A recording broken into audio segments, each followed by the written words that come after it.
एक बार की बात है। एक दूर के राज्य में सिकंदर नाम का एक युवा राजकुमार रहता था। सिकंदर राजा और रानी का इकलौता पुत्र था और वह राज्य में सभी से प्यार करता था।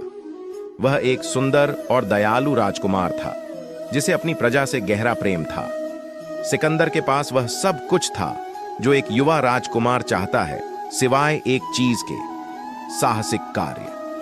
वह महल की दीवारों के बाहर की दुनिया को देखना, नए लोगों से मिलना और नई चीजों का अनुभव करना चाहता था। लेकिन उसके माता पिता, राजा और रानी उसके प्रति बहुत सुरक्षात्मक थे और नहीं चाहते थे कि वह महल की सुरक्षा छोड़ दे।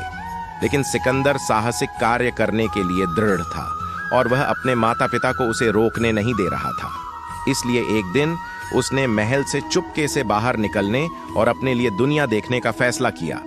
उन्होंने एक आम आदमी का वेश धारण किया और अपनी यात्रा पर निकल पड़े। उन्होंने जंगलों और पहाड़ों, नदियों और रेगिस्तानों के माध्यम से दूर दूर तक यात्रा की। रास्ते में उसे हर तरह के लोग मिले, कुछ अच्छे और कुछ बुरे, लेकिन उन्होंने कभी भी अपना हौसला या अपना दृढ़ संकल्प नहीं खोया। एक दिन सिकंदर एक घने जंगल में यात्रा कर रहा था। उसकी मुलाकात डाकुओं के एक समूह से हुई। वे मोटे दिखने वाले पुरुष थे, दाढ़ी और निशान और हथियार के साथ। सिकंदर जानता था कि वह संकट में है, लेकिन सिकंदर ने भागने के बजाय डाकुओं का डटकर मुकाबला करने का फैसला किया। उसने अपनी तलवार खींची और युद्ध के लिए तैयार हो गया।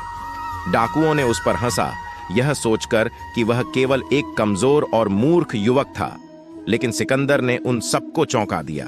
वह एक कुशल तलवारबाज था जिसके पास तेज प्रतिक्रिया और तेज दिमाग था। वह अपनी पूरी ताकत से लड़े और जल्द ही डाकू हार गए।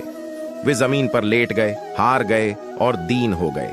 सिकंदर ने उनकी जान बख्श दी, लेकिन उसने उनके हथियार और उनकी लूट ले ली। वह जानता था कि वह उन्हें निर्दोष लोगों को आतंकित करते रहने नहीं दे सकता था। वह पहले से कहीं अधिक मजबूत और अधिक आत्मविश्वास महसूस करते हुए अपनी यात्रा जारी रखता है। जैसे जैसे सिकंदर ने यात्रा की, वह कई नए लोगों से मिला और उसे कई नए अनुभव हुए। उन्होंने लुभावनी जगहें देखीं और विदेशी खाद्य पदार्थों का स्वाद चखा। उन्होंने विभिन्न संस्कृतियों और जीवन के विभिन्न तरीकों के बारे में सीखा, और इन सब के बीच वह अपने राज्य और अपने लोगों के लिए अपने प्यार को कभी नहीं भूले। अंत में कई महीनों के बाद सिकंदर अपने राज्य में लौट आया। वह एक बदला हुआ आदमी था, वृद्ध और समझदार तब से जब वह गया था। लेकिन वह अब भी वही सिकंदर था जिसके पास प्यार से भरा दिल और रोमांच से भरी आत्मा थी। जब वह महल में लौटा तो उसके माता पिता और राज्य के लोगों ने उसका खुले हाथों से स्वागत किया।